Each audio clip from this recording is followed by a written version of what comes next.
cooped up in here, okay? I am a peacock. You gotta let me fly. Aka! The peacock always has to fly. This is Tim, this is New York Giants Fan Talk. Hi, everybody, Big Blue LLC. Want to talk about Mel Kiper going chat sport crazy? Want to talk about, Drew, how we loved you for a moment and now we wish you stay at Penn State. Also, Daniel Jones looks like he's going to be elevated to the rooster over in Minnesota for their playoff game. Rumor has it that, if Sam Darnold puts up another clunker like he did against the Detroit Lions the other day, that they may have the opportunity to go with Daniel Jones, who has been in the Minnesota system now for 6 weeks. Oh, yeah, that's desperation I smell because it reeks.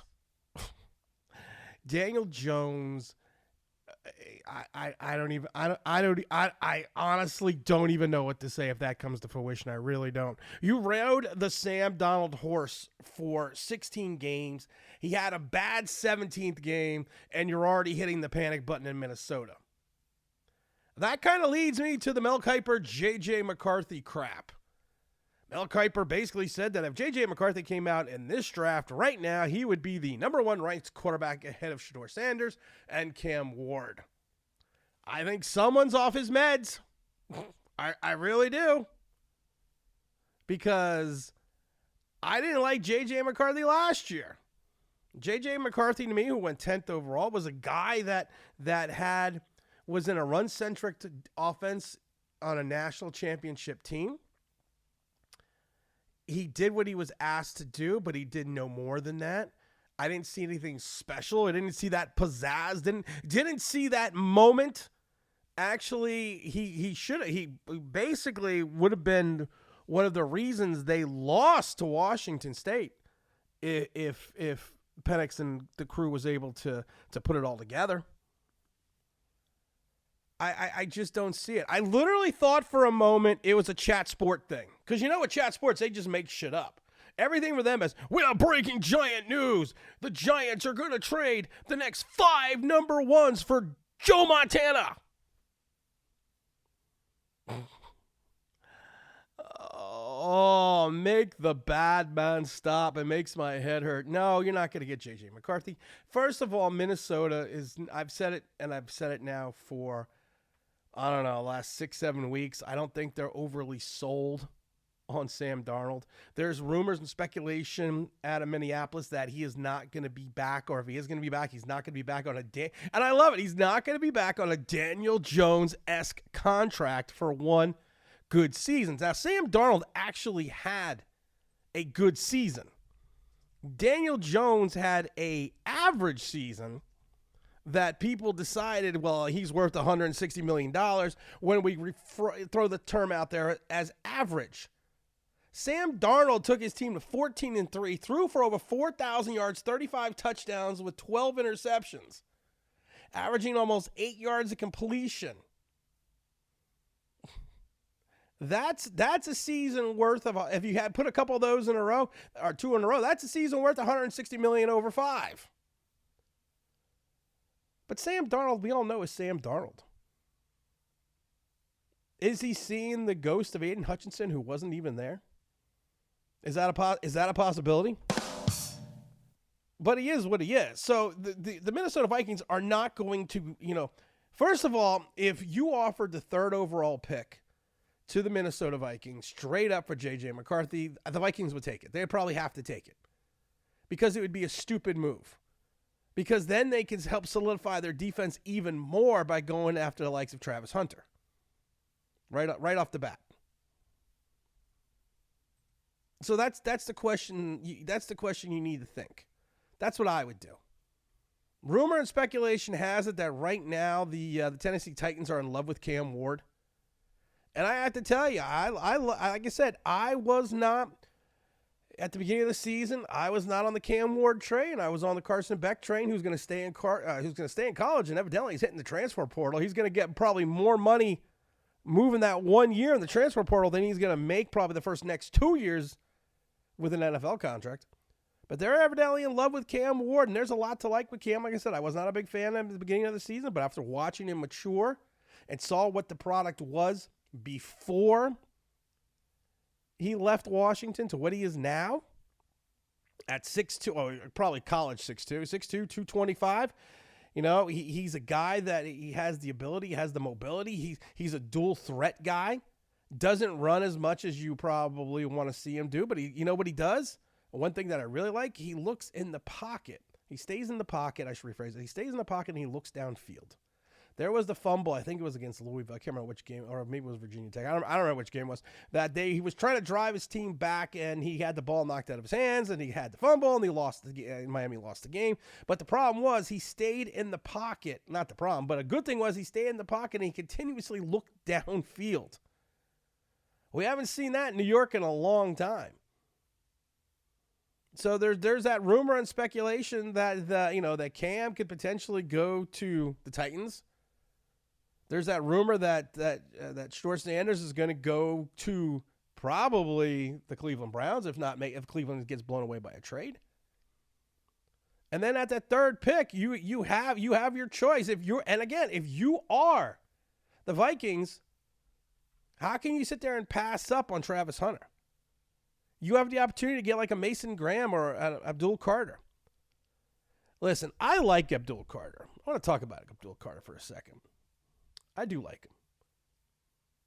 He started out in college as an off-the-ball linebacker, and there was really no there. It wasn't until he switched over to the defensive end position and used his speed against slower offensive linemen and lesser talent that we see what he is. We see what he can potentially be. Like, I believe he led the NCAA in tackles for losses. He's got that quick first step at 6'3", 252 pounds. He's going to have to develop some type of repartee when it comes to his pass rushing moves, because ducking under a slower offensive lineman with a little bit of a swim move is what you've seen him do most of the season, is not going to cut it in the NFL. And for him to try to use just his pure speed to get around some of these tackles, I don't see it. He's not a linebacker, so he's going to be He's going to be an undersized defensive end at 6'3", 250 pounds. And I think he plays lighter than that. And for the Giants to even consider picking Abdul Carter would be crazy, because you have two other defensive ends who all they can do is rush the passer and not really play the run, and Kayvon Thibodeau and Brian Burns, who are eerily similar in the same size to Abdul Carter. But if you're the Minnesota Vikings and you need that pass rush, or you need that stopper, why wouldn't you take J.J. McCarthy? You'd be stupid not to take J.J. McCarthy coming off an injury, who has no pedigree in regards to the NFL, who is basically in rookie season 2.1, or 2.0, I should say, and sent him for the Giants for the third overall pick. Like I said, I thought it was a chat sport thing. I really do. Not going to lie. But someone like Abdul Carter or Mason Graham or Travis Hunter to the Vikings makes sense. Hell, even Will Johnson. I can't draft Will Johnson either if I'm the Giants. I keep looking at some of these draft boards. I really do. And I looked at Will Johnson. He's got that prototypical corner size at 6'2", 200 pounds. You know, he's a guy that you know, I don't know, man. I mean, I like I said, he could be something special. He could be something different. But for the Giants, you have so many. I mean, yes, corner is definitely an issue. But at this point in time, do you really want to take another chance on another corner after you just swung and missed on what? I'm not saying Deonte Banks is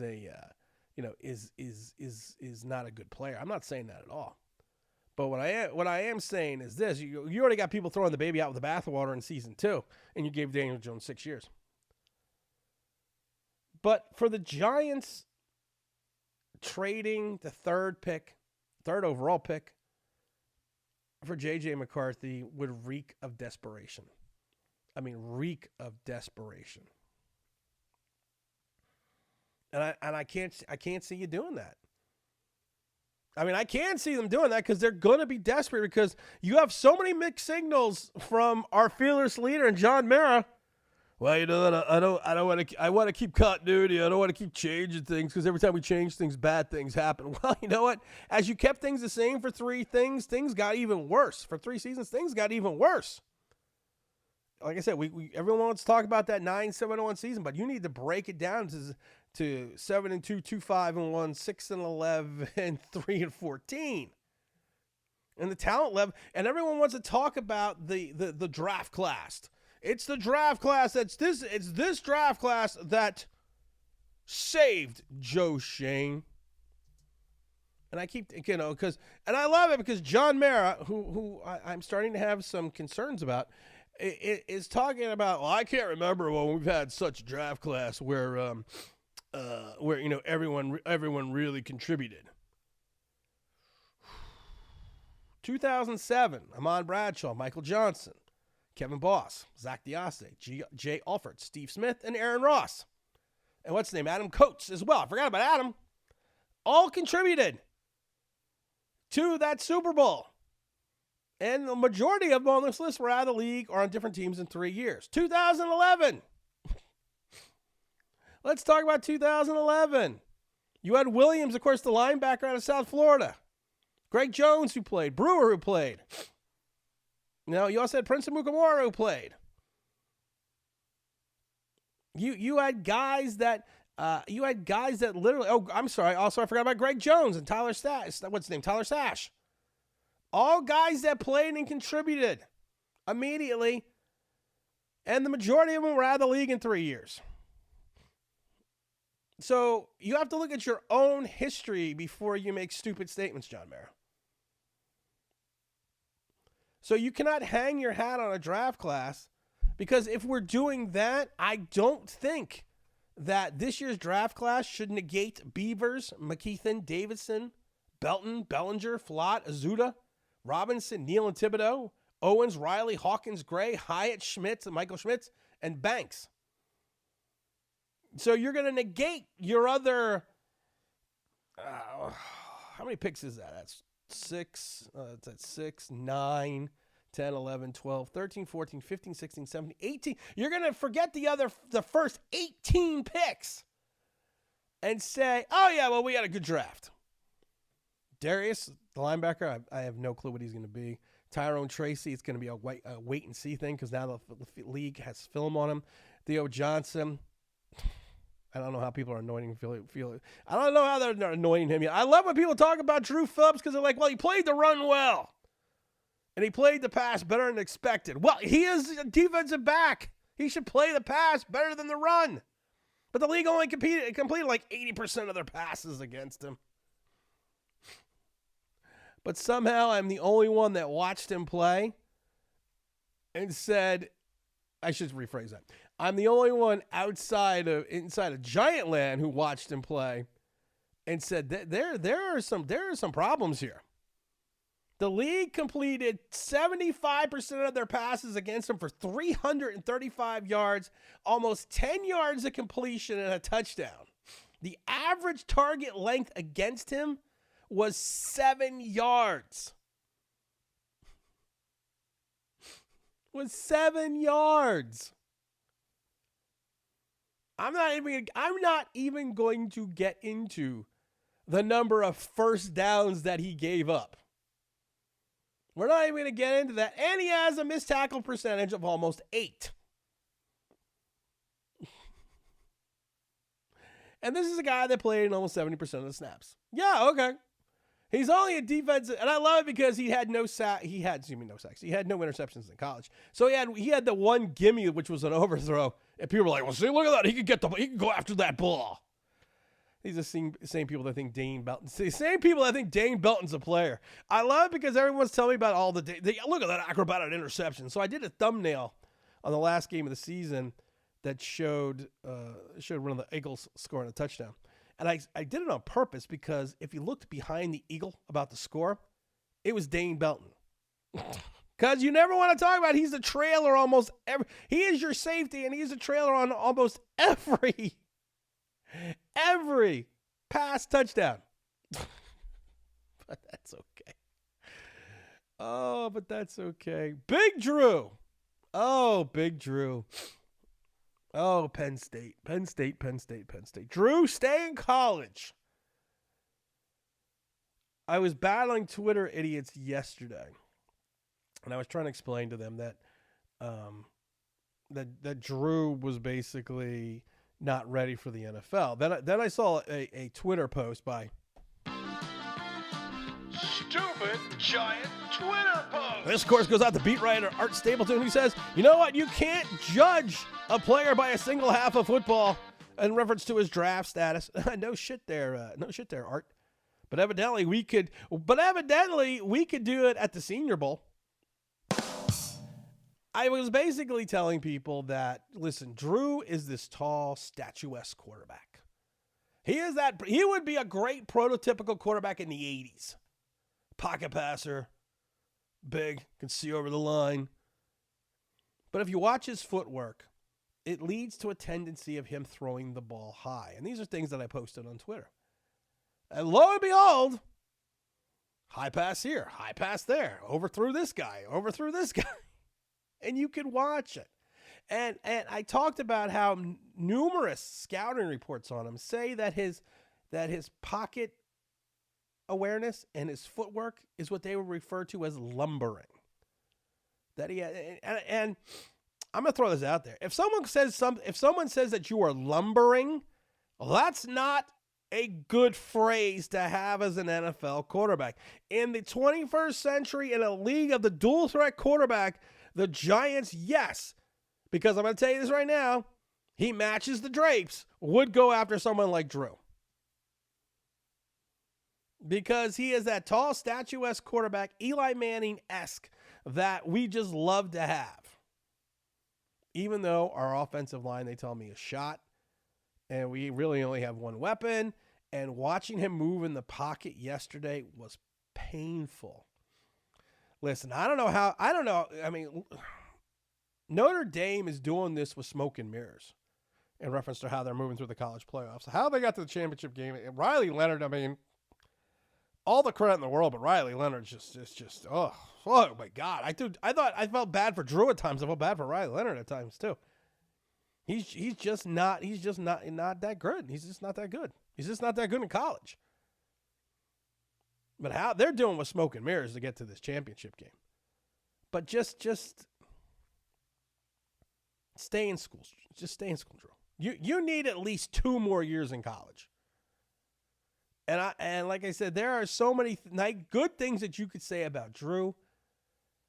But when you're a team that should be built around a dual threat quarterback, because you brought back the head coach that allegedly, doing air quotes, made Josh Allen the person that he was, even though Josh Allen has turned into a better player after Brian Daboll's left, you need a dual threat quarterback, not a guy that is going to be a target in the pocket for even potentially the slowest defensive end. He moved around at one point to the left. Didn't even notice to the guy to the right and got walloped. And I was like, oh, my God. And then they're trying to say, well, that last pass was a pass interference. No, that was not a pass interference. And I love it because, like I said, Giant Twitter was so gaga over him yesterday. Now all you hear is crickets. So where's that was the wrong button. There we go. That's all you hear now on Giant Twitter. Hey, Drew Allar.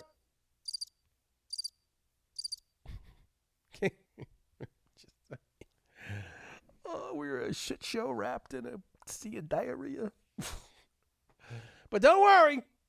We brought back the brain trust that is going to push us through. We're going to do a live stream on Sunday. Going to have to because it's Championship Sunday, so make sure you stay tuned for that. And as always, like, subscribe, do all that shit, because if you don't, I don't know. Nothing will happen. It's not like a chain letter or a chain email that if you don't do it, something bad's going to happen. If you don't do it, you don't do it. You know, but all right, everyone. I'm out of here. Peace.